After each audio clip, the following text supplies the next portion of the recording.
ഗോവിന്ദ ഗോവിന്ദ. നമസ്കാരം. പുതിയൊരു വീഡിയോയിലേക്ക് എല്ലാവർക്കും സ്വാഗതം. തിരുപ്പതി യാത്ര പ്ലാൻ ചെയ്യുന്നവർ ഈ വീഡിയോ ഒരു കാരണവശാലും സ്കിപ്പ് ചെയ്യരുത്.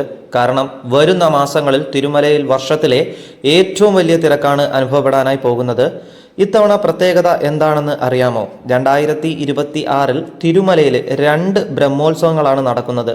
സാലഘട്ല ബ്രഹ്മോത്സവം അത് സെപ്റ്റംബർ 15 മുതൽ 23 വരെയാണ്. ഇതിൽ ഗരുഡസേവ വരുന്നത് സെപ്റ്റംബർ 19 തീയതിയാണ്. അതുപോലെ നവരാത്രി ബ്രഹ്മോത്സവം ഒക്ടോബർ 12 മുതൽ 20 വരെയാണ്.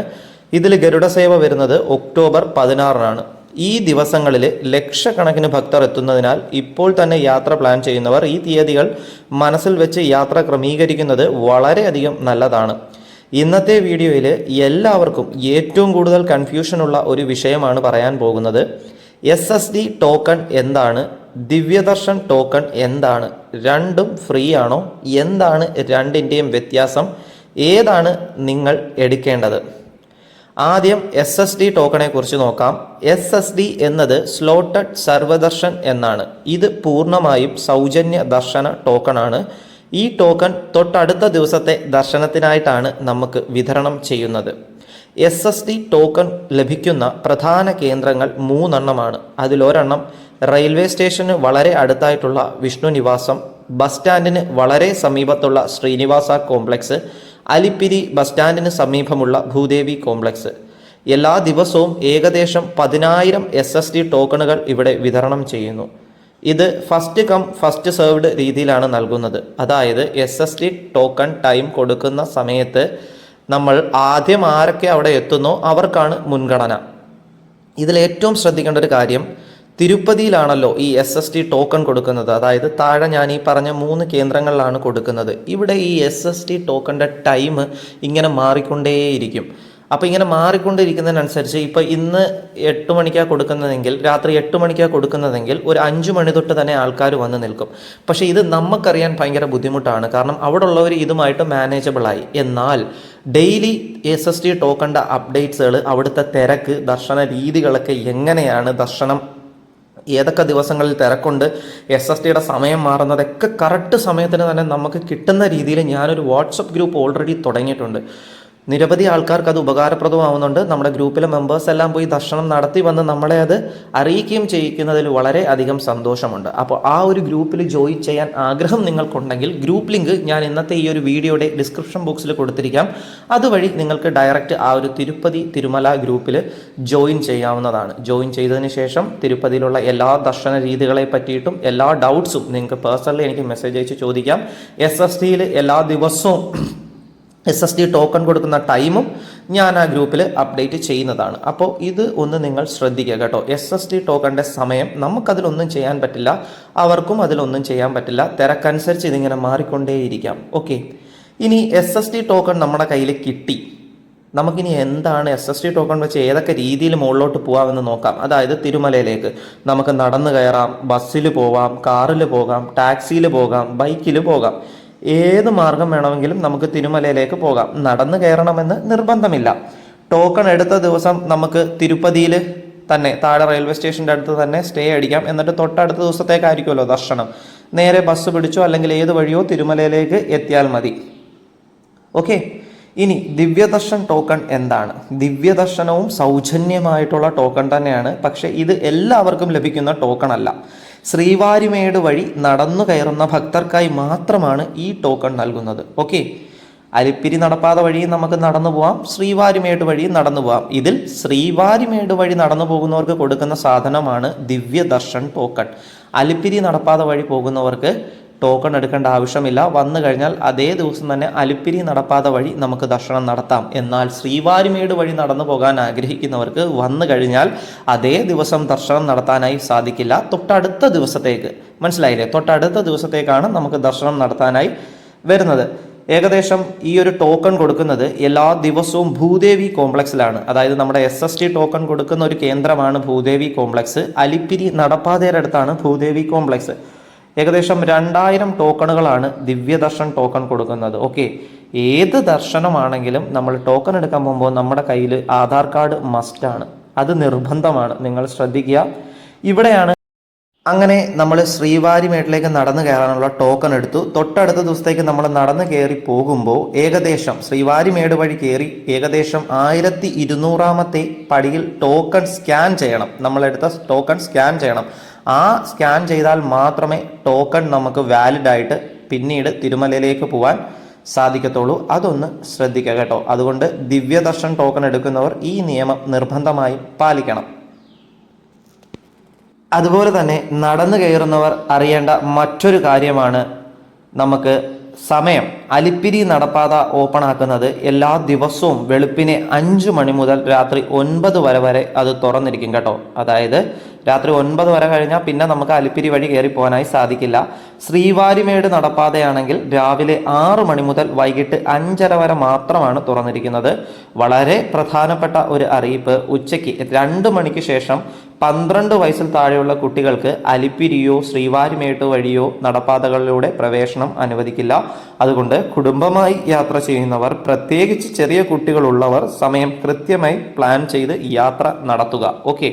നിലവിൽ നമ്മുടെ തിരുമലയിൽ നല്ല രീതിയിലാണ് തിരക്ക്. ഈ വീഡിയോ ഇടുന്ന ദിവസം എന്ന് പറയുന്നത് ജൂലൈ മാസം 15-ാം തീയതിയാണ്. 2026 ജൂലൈ 15 ഇടുന്നത്. ഈ കുറച്ച് ദിവസങ്ങളായിട്ട് ജൂലൈയിലെ 1 തൊട്ടതായി ഇന്നത്തെ ഈ 15 ദിവസം വരെ അത്യാവശ്യം നല്ല തിരക്കാണ് നമ്മുടെ തിരുമലയിലുള്ളത്. അത് SSD ആണെങ്കിലും ദിവ്യദർശനമാണെങ്കിലും പിന്നെ സർവ്വദർശനം എന്ന് പറയുന്നത് അതും ഫ്രീ ആണ്. അത് നേരിട്ട് നമ്മൾ തിരുപ്പതിയിൽ നിന്ന് ബസ് പിടിച്ച് തിരുമലയിലെത്തി അവിടുത്തെ ക്യൂലങ്ങ് നിന്ന് പോകുന്നത് അതേ ദിവസം ദർശനം. അതാണ് ഏറ്റവും കൂടുതൽ സമയമെടുക്കുന്ന സർവ്വദർശനം, ഫ്രീ ദർശനം എന്ന് പറയും. അത് ഒരു 30 മണിക്കൂറൊക്കെയാണ് ഇപ്പോൾ ഈ കുറച്ച് ദിവസങ്ങളായിട്ട് നടക്കുന്നത്. 24-30 മണിക്കൂറാണ് കേട്ടോ. പിന്നെ മറ്റൊരു സംശയം കൂടിയുണ്ട്, നമ്മൾ ഈ നടന്ന് കയറി പോകുന്നവർക്ക് ക്യൂവിൽ പ്രത്യേക പരിഗണന ഉണ്ടോയെന്ന്.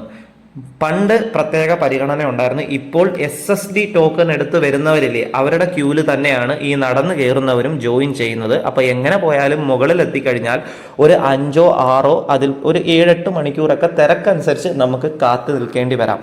അപ്പൊ നടന്നു കയറി വരുന്നവർ അതുകൂടി ഒന്ന് ശ്രദ്ധിക്കുക. ഓക്കെ. ഐതിഹ്യങ്ങളിലും പുരാണങ്ങളിലും കുറേ അധികം പരാമർശിച്ചിട്ടുള്ള തിരുപ്പതി ദർശന ക്രമരീതി എങ്ങനെയാണെന്ന് വെച്ചാൽ, നമ്മൾ ഭഗവാന്റെ സന്നിധിയിലേക്ക് വരാനായി യാത്ര പ്ലാൻ ചെയ്യുമ്പോൾ ആദ്യം തിരുപ്പതിയിലെത്തി ദർശനം നടത്തേണ്ടത് പത്മാവതി അമ്മയാണ്. തിരുച്ചാനൂര് പത്മാവതി ദേവി എന്ന് പറയും. സാക്ഷാൽ മഹാലക്ഷ്മി തന്നെയാണ് അമ്മ, ഭഗവാന്റെ പത്നി. തിരുച്ചാനൂർ പത്മാവതി ദേവി നമ്മുടെ തിരുപ്പതി റെയിൽവേ സ്റ്റേഷനിൽ നിന്നും 20 മിനിറ്റ് യാത്ര മാത്രമേ ഉള്ളൂ അങ്ങോട്ടേക്ക്. അവിടെ എത്തി അമ്മയുടെ ദർശനം വാങ്ങി നന്ദി പറഞ്ഞതിന് ശേഷം തിരിച്ച് റെയിൽവേ സ്റ്റേഷൻ്റെ അടുത്ത് എത്തുമ്പോഴാണ് ഗോവിന്ദരാജ പെരുമാൾ ടെമ്പിൾ. റെയിൽവേ സ്റ്റേഷനിൽ നിൽക്കുമ്പോൾ തന്നെ നമുക്കൊരു വലിയ ഗോപുരം കാണാം. അതാണ് ഗോവിന്ദരാജ പെരുമാൾ ക്ഷേത്രം. ഗോവിന്ദരാജ പെരുമാൾ എന്ന് പറയുന്നത് സാക്ഷാൽ വൈകുണ്ഠനാഥനായ വെങ്കടേശ്വര ഭഗവാന്റെ ജ്യേഷ്ഠനാണ്. ആ ജ്യേഷ്ഠനെ ദർശനം നടത്തിയിട്ട് വേണം പിന്നീട് തിരുമലയിലേക്കുള്ള യാത്ര നമ്മൾ തിരിക്കാൻ. അപ്പോൾ ആദ്യ ദിവസം ഇവർ രണ്ടുപേരെയും ദർശനം നടത്തുക. അത് കഴിഞ്ഞ് തിരുമലയിലെത്തി ഭഗവാന്റെ മുകളിലെത്തിക്കഴിഞ്ഞാൽ ആദ്യം പുഷ്കരണി തീർത്ഥമുണ്ട്. ആ പുഷ്കരണി തീർത്ഥത്തിൽ ഒന്ന് സ്നാനം ചെയ്യുക. അതിൻ്റെ തൊട്ടടുത്തായിട്ട് തന്നെ ലേഡീസിനും ജെൻസിനും ഡ്രസ്സ് മാറാനുള്ള എല്ലാ സംവിധാനവും അവിടെയുണ്ട്. അത് കഴിഞ്ഞ് നേരെ തൊട്ടടുത്ത് വരാഹസ്വാമിയുണ്ട്. വരാഹസ്വാമിയെ ദർശനം നടത്തിയിട്ട് വേണം സാക്ഷാൽ വൈകുണ്ഠനാഥന്റെ സന്നിധിയിലേക്ക് പോകാൻ. ആരാണ് വരാഹസ്വാമി? ഭഗവാൻ സാക്ഷാൽ വൈകുണ്ഠനാഥനായ തിരുപ്പതി ഭഗവാന് തിരുമലയിൽ ഒരു ക്ഷേത്രം പണിയാനും അവിടെ കുടികൊള്ളാനും അനുമതി കൊടുത്ത സ്വാമിയാണ് വരാഹസ്വാമി. ആ വരാഹസ്വാമിയെയും ദർശനം നടത്തി നന്ദി പറഞ്ഞിട്ട് വേണം സാക്ഷാൽ വൈകുണ്ഠ ഭൂലോകനാഥനായ തിരുപ്പതി ഭഗവാന്റെ സന്നിധിയിലേക്കായി എത്താൻ. ഭഗവാന്റെ സന്നിധിയിൽ എത്തിക്കഴിഞ്ഞാൽ നേരെ കയറുക. ഭഗവാൻ ദർശനം നമുക്ക് തന്നു. ആ ദർശനം കൺകുളിരെ മേടിച്ച് നമ്മൾ വലം വെച്ച് വരുമ്പോൾ പുറകിലായിട്ട് മുകളിൽ വിമാന വെങ്കടേശ്വര ഭഗവാനുണ്ട്. ആ ഭഗവാനെ പ്രാർത്ഥിച്ച് നന്ദി പറഞ്ഞ് തിരിച്ചു വരുമ്പോഴാണ് ഹുണ്ടി ഉള്ളത്, മെയിൻ ഹുണ്ടി. അതായത് നമ്മുടെ ഭഗവാനായ തിരുപ്പതി ഭഗവാൻ കല്യാണത്തിനായി സാക്ഷാൽ കുബേരൻ്റെ നിന്ന് കടം വാങ്ങിയ പൈസ നമ്മൾ തീർക്കുന്നു എന്നാണ് അതിൻ്റെ ഒരു ഇത് വരുന്നത്. ഓക്കെ. അപ്പോൾ ഭഗവാന്റെ കടം തീർക്കാൻ നമ്മൾ ഒരു കിഴിപ്പണം കൊണ്ടുവരുന്നത് എപ്പോഴും നല്ലതാണ്. അത് 1 രൂപ നാണയമാണെങ്കിലും 2 രൂപ നാണയങ്ങളാണെങ്കിലും എത്ര രൂപ നിങ്ങൾക്ക് ഇഷ്ടമുള്ളതൊരു മഞ്ഞ പട്ടിലോ ചുവന്ന പട്ടിലോ പൊതിഞ്ഞ് അതോടുകൂടി ആ പട്ട അഴിക്കാതെ അതോടുകൂടി ഭഗവാനെ അങ്ങ് സമർപ്പിക്കുക. ഭഗവാന് സമർപ്പിക്കുക എന്ന് പറഞ്ഞു കഴിഞ്ഞാൽ ഭഗവാന്റെ കടം തീർക്കാനായിട്ട് നമ്മൾ കൊണ്ടുവന്ന കിഴിപ്പണമാണ്. ആ കിഴിയും വച്ചായിരിക്കും നമ്മൾ ക്യൂ നിന്ന് ദർശനമൊക്കെ നടത്താനായി വരുന്നത്. ഓക്കെ. ഇത് നിങ്ങൾ അറ്റ്ലീസ്റ്റ് ഒരു വട്ടമെങ്കിലും ഒന്ന് ചെയ്യാനായി ശ്രമിക്കുക കേട്ടോ. ഭഗവാൻ ഈ കിഴി സമർപ്പിക്കുന്നത്, അതായത് എത്രയെന്നൊന്നുമില്ല, ഭഗവാന്റെ കടം തീർക്കാനായിട്ട് ഭഗവാന്റെ ഭക്തരായ നമ്മൾ ഭഗവാന്റെയും ഭഗവതിയുടെയും കല്യാണത്തിൻ്റെ കടം തീർക്കാനായിട്ട് നമ്മൾ കൊണ്ടുവരുന്ന കിഴിയാണത്. ആ കിഴി സമർപ്പിച്ചതിന് ശേഷം തിരിച്ചു ഇങ്ങോട്ട് വീണ്ടും വരുമ്പോൾ അവിടെ ഒരു പരിമള സ്റ്റോൺ ഉണ്ട്. തിരക്കനുസരിച്ച് അവിടേക്ക് ആൾക്കാരെ കയറ്റി വിടത്തോളൂ. എന്നിരുന്നാലും കയറാനൊരു അവസരം കിട്ടിക്കഴിഞ്ഞാൽ നമ്മുടെ ചൂണ്ടുവിരൽ കൊണ്ടോ നാണയം കൊണ്ടോ എന്തെങ്കിലുമൊക്കെ നമുക്ക് അവിടെ എഴുതി വെക്കാം. ആ എഴുതി വെക്കുന്നത് ഒരു വർഷത്തിനകം അതിനുള്ളത് എന്തെങ്കിലും ഒരു മറുപടിയോ അല്ലെങ്കിൽ എന്തെങ്കിലും ഒരു സിഗ്നൽ നമുക്ക് ലഭിക്കുമെന്നാണ് പറയപ്പെടുന്നതും വിശ്വാസവും. അതിപ്പോൾ നമുക്ക് ഭഗവാനെ പറ്റിയിട്ട് എഴുതാം, നമ്മളെ പറ്റിയിട്ട് എഴുതാം, എന്ത് വേണമെങ്കിലും എഴുതാം. അത് കഴിഞ്ഞ് ഇങ്ങോട്ട് വരുമ്പോൾ അകത്തൊരു നരസിംഹസ്വാമി ക്ഷേത്രമുണ്ട്. അവിടെ നരസിംഹസ്വാമിയെയും ദർശനം നടത്തി ഇവിടെ എത്താൻ സാധിച്ചതിൽ നന്ദി പറഞ്ഞ് പ്രാർത്ഥിച്ച് വീണ്ടും ഭഗവാന് ഒരു പ്രാർത്ഥന നൽകിയിട്ട് നേരെ പുറത്തോട്ടിറങ്ങുക. പുറത്തിറങ്ങിക്കഴിഞ്ഞാൽ ഭൂലോക വൈകുണ്ഠ ദർശനം. അവിടെ എവിടെ ഇരുന്നാലും ഭഗവാൻ അവിടെ ഉണ്ട്. അപ്പോൾ നമ്മൾക്ക് അകത്ത് ഭഗവാൻ ദർശനം തരുമ്പോൾ എല്ലാ പ്രാർത്ഥനകളും പറയാൻ പറ്റണമെന്നില്ല. ചിലപ്പോൾ വാ പോലും പൊങ്ങത്തില്ല, ചിലപ്പം സംസാരിക്കാനായിട്ടൊന്നും പറ്റിയെന്ന് വരില്ല. അപ്പോൾ ഭഗവാൻ നമ്മളെ കണ്ടാൽ മതി. അതാണ് ഇവിടുത്തെ ഏറ്റവും വലിയ മെയിൻ കാര്യം. നേരിട്ട് നമ്മളെ ഭഗവാൻ കാണുന്നുണ്ട് അവിടെ വന്ന്. അത് കഴിഞ്ഞ് നമ്മൾ പുറത്തിറങ്ങി ഭഗവാന്റെ ആ സന്നിധിയിൽ അങ്ങ് ഇരിക്കണം. എത്ര നേരം ഇരിക്കാൻ പറ്റുന്നോ അത്രയും നേരം ഇരിക്കണം. അത് നിങ്ങൾ ശ്രദ്ധിക്കുക. അവിടെ ഇരുന്ന് എന്തൊക്കെ കാര്യങ്ങൾ ഭഗവാന്റെ അടുത്ത് പറയാനുണ്ടോ ആ കാര്യങ്ങളെല്ലാം പറഞ്ഞ് വയറ് നിറച്ച് സമാധാനമായിട്ട് വേണം തിരിച്ചിറങ്ങുന്നതിന് മുമ്പ് ഭഗവാന്റെ അന്നപ്രസാദം കഴിക്കാൻ മറന്നു പോകരുത്. ഇവിടെ രാവിലെയും ഉച്ചയ്ക്കും രാത്രിയൊക്കെ അന്നപ്രസാദമുണ്ട്. ഇറങ്ങുന്ന സമയത്ത് നിങ്ങൾ ഭഗവാന്റെ അന്നപ്രസാദം കഴിച്ച് വയറ് നിറച്ച് കഴിച്ച് പ്രാർത്ഥിച്ച് നന്ദി പറഞ്ഞ് ബഹുമാനിച്ചിട്ട് വേണം തിരുമലയിൽ നിന്നും തിരികെ തിരുപ്പതിയിലേക്ക് എത്താൻ. ഇപ്പോൾ SSD ആണെങ്കിലും സർവ്വദർശനമൊക്കെ ആണെങ്കിലും നമുക്ക് ഒരു ലഡു ഫ്രീ ആണ്. അത് കഴിഞ്ഞിട്ട് നമുക്ക് വേണമെങ്കിൽ ലഡു നമ്മുടെ കയ്യിൽ പൈസ അനുസരിച്ച് നമുക്ക് ലഡു മേടിക്കാവുന്നതാണ്. ഇനി നമ്മൾ ഇവിടെ വന്ന് ദർശനം നടത്തിയില്ലെങ്കിൽ പോലും ആധാർ കാർഡ് ഉപയോഗിച്ച് നമുക്ക് ലഡുവും കിട്ടും, ലഡു മേടിക്കാം. പിന്നെ അന്നപ്രസാദം എപ്പോൾ വേണമെങ്കിലും നമുക്ക് വന്ന് കഴിക്കാം. അതിനൊന്നും ഒരു ബുദ്ധിമുട്ടുമില്ല കേട്ടോ. ദർശന ടോക്കണോ അല്ലെങ്കിൽ ദർശനത്തിനുള്ളവർക്ക് മാത്രമേ ഇത് പറ്റത്തുള്ളൂ എന്നുള്ളതൊന്നും ആരും വിചാരിച്ച് വെക്കണ്ട. ഇത്രയേ ഉള്ളൂ. അങ്ങനെ തിരുമലയിൽ നിന്നും ദർശനം കഴിഞ്ഞ് ഇറങ്ങി ഇനി എന്താണ്? ഇനി തിരിച്ച് റൂമിൽ വന്ന് മടക്കയാത്ര പോകുന്നതിന് മുമ്പ് ശ്രീകാളഹസ്തി ദർശനം കൂടി നടത്തണം. നാരായണ ഭഗവാനെ വന്ന് ഇവിടെ ദർശനം നടത്തുമ്പോൾ തീർച്ചയായും മഹാദേവന്റെ സന്നിധിയിലേക്ക് കൂടി ദർശനം നടത്താനായി പോവുക. അപ്പോൾ കാളഹസ്തി ദർശനവും കൂടെ കഴിഞ്ഞിട്ട് വേണം നമ്മുടെ മടക്കയാത്ര തീരുമാനിക്കാൻ. ഓക്കെ, കാളഹസ്തിയും കൂടെ ദർശനം നടത്തി പിന്നീട് നമ്മൾ വീട്ടിൽ പോകുമ്പോൾ ഈ യാത്ര, തിരുപ്പതി യാത്ര സമ്പൂർണ്ണമായി. ഇതുവരെ ഇങ്ങനെ ചെയ്യാൻ പറ്റാത്തവർ ഒരിക്കലും വിഷമിക്കേണ്ട കാര്യമില്ല. ഇനി ഇങ്ങനെ ചെയ്യാൻ പറ്റാത്തവരും ഒരിക്കലും വിഷമിക്കേണ്ട കാര്യമില്ല. എന്നിരുന്നാലും ഞാൻ എല്ലാവരോടും പറയുക, ജീവിതത്തിൽ ഒരു വട്ടമെങ്കിലും ഈ ഒരു രീതിയിൽ ദർശനം നടത്താനായി നിങ്ങൾ ശ്രമിക്കുക കേട്ടോ. തീർച്ചയായും ഗോവിന്ദ ഭഗവാന്റെയും കാളഹസ്തിയിലെ നമ്മുടെ മഹാദേവ ഭഗവാന്റെയും അനുഗ്രഹവും ദർശനവും എപ്പോഴും നിങ്ങളുടെ ജീവിതത്തിൽ ഉടനീളം ഉണ്ടാവും. ഇനി നമ്മൾ എത്ര തവണ നമ്മൾ തിരുപ്പതി പോയി യാത്രാ ദർശനം നടത്തി വന്നാലും ഓരോ തവണ പോകുമ്പോഴും നമ്മൾ അവിടെ ആദ്യമായിട്ട് എത്തുന്ന ഒരു ഫീലായിരിക്കും. അത് അങ്ങനെയാണ്. അവിടെ എല്ലാ കാര്യങ്ങളും ഇങ്ങനെ മാറി മാറി മറിഞ്ഞുകൊണ്ടിരിക്കും.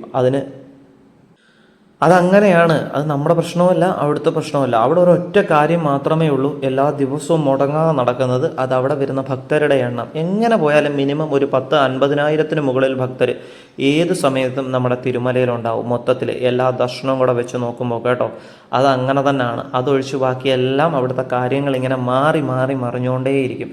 ഒരുപാട് രീതിയിൽ നമുക്ക് ഭഗവാന്റെ സന്നിധിയിൽ ദർശനം നടത്താം. NRI ഉണ്ട്, VIP ദർശനമുണ്ട്, SSD സ്പെഷ്യൽ എൻട്രി ദർശനം 300 രൂപ, 500 രൂപ, 1000 രൂപ, 1500 രൂപ, പിന്നെ 1 വയസ്സിന് താഴെയുള്ള കുഞ്ഞുങ്ങളുമായിട്ട് പോകുന്നവർ. ഇതെല്ലാം കംപ്ലീറ്റ് ഡീറ്റെയിൽസ് നിങ്ങൾക്ക് വേണ്ടത്. ഞാൻ അവിടെ പോകുന്ന വീഡിയോ സഹിതം ഓരോ സ്ഥലങ്ങൾ, റിപ്പോർട്ട് ചെയ്യേണ്ട സ്ഥലങ്ങൾ, ഇതെല്ലാം ഉൾപ്പെടെയാണ് ഞാൻ നമ്മുടെ ഗ്രൂപ്പിലിടുന്നത്. അല്ലാതെ ഞാൻ വീഡിയോസ് ഇടുകയും ചെയ്യും. അപ്പം ഞാൻ വീണ്ടും പറയാണ്, നമ്മുടെ SSD അഥവാ എല്ലാ അപ്ഡേറ്റ്സും കിട്ടുന്ന തിരുപ്പതി തിരുമല അപ്ഡേറ്റ്സും മുഴുവൻ കിട്ടുന്ന ഒരു ഗ്രൂപ്പിലേക്ക് നിങ്ങൾക്ക് ജോയിൻ ചെയ്യാൻ താല്പര്യമുണ്ടെങ്കിൽ അതിൻ്റെ ലിങ്ക് ഞാൻ നമ്മുടെ ഡിസ്ക്രിപ്ഷൻ ബോക്സിൽ കൊടുത്തിരിക്കാം. യൂട്യൂബിൻ്റെ ഡിസ്ക്രിപ്ഷൻ ബോക്സിൽ, ഈ വീഡിയോയുടെ താഴത്തെ ഡിസ്ക്രിപ്ഷൻ ബോക്സിൽ കൊടുത്തേക്കാം. അതുവഴി ക്ലിക്ക് ചെയ്ത് നിങ്ങൾക്ക് നേരെ ഡയറക്റ്റ് ഗ്രൂപ്പിൽ ജോയിൻ ആവുന്നതാണ്. ഡെയിലി അപ്ഡേറ്റ്സ് ആ ഒരു ഗ്രൂപ്പിൽ വന്നുകൊണ്ടിരിക്കും. അതിൽ നിന്നും നിങ്ങൾക്ക് എന്തെങ്കിലും സംശയങ്ങളുണ്ടെങ്കിൽ നിങ്ങൾക്ക് എനിക്ക് പേഴ്സണലി മെസ്സേജ് അയച്ച് ചോദിക്കാവുന്നതാണ്. കാരണം അത് അഡ്മിൻ ഉള്ളി ഗ്രൂപ്പാണ്. കാരണം ഞാൻ മാത്രമേ എനിക്ക് അതിനകത്ത് അങ്ങനെ ഞാൻ ആക്കിയിട്ടിരിക്കുന്നത്. എനിക്ക് മാത്രമേ മെസ്സേജ് അയക്കാനായിട്ട് പറ്റത്തുള്ളൂ. ചുമ്മാ എല്ലാവർക്കും കൂടെ ആക്കുന്ന രീതിയിലാക്കിയിട്ട് കഴിഞ്ഞാൽ അതൊരു ബുദ്ധിമുട്ടാവും. അതുകൊണ്ട് നിങ്ങൾക്ക് ആവശ്യമുള്ള എല്ലാ വിവരങ്ങളും ഞാൻ ആ ഗ്രൂപ്പിൽ ഇടുന്നുണ്ട്. അതിൽ നിന്നും നിങ്ങൾക്ക് എന്തെങ്കിലും സംശയങ്ങളുണ്ടെങ്കിൽ പേഴ്സണലി എനിക്ക് മെസ്സേജ് അയച്ച് ചോദിക്കാവുന്നതാണ്. അപ്പോൾ ഇത്രയൊക്കെ ഉള്ളൂ. പുതിയ തിരുപ്പതി വീഡിയോസും അപ്ഡേറ്റ്സും ഒക്കെ ആയിട്ട് നമുക്ക് വീണ്ടും കാണാം. തിരുപ്പതി തിരുമലയിലെ എല്ലാ വിശേഷങ്ങളും പങ്കുവയ്ക്കുന്ന ഒരു യൂട്യൂബ് ചാനൽ കൂടിയാണിത്. കൂടാതെ മറ്റ് പുണ്യക്ഷേത്രങ്ങൾ സന്ദർശിച്ചും അവിടുത്തെ കാര്യങ്ങളും ഐതിഹ്യങ്ങളും, എങ്ങനെ ട്രെയിനിൽ എത്തിച്ചേരാം, പോയി വരാം, സ്റ്റേ ഒക്കെ എങ്ങനെയാണ് എന്നൊക്കെ അനുബന്ധിച്ചുള്ള വീഡിയോസ് ആയിരിക്കും എൻ്റെ ഈ ഒരു കുഞ്ഞു ചാനൽ വരുന്നത്. നിങ്ങളെല്ലാവരും ഒന്ന് സപ്പോർട്ട് ചെയ്യുക, പ്രാർത്ഥിക്കുക. മറ്റൊരു വീഡിയോയുമായിട്ട് നമുക്ക് വീണ്ടും കാണാം. നിങ്ങളുടെ സ്വന്തം Malayali train vlogger winding up. Bye bye bye bye.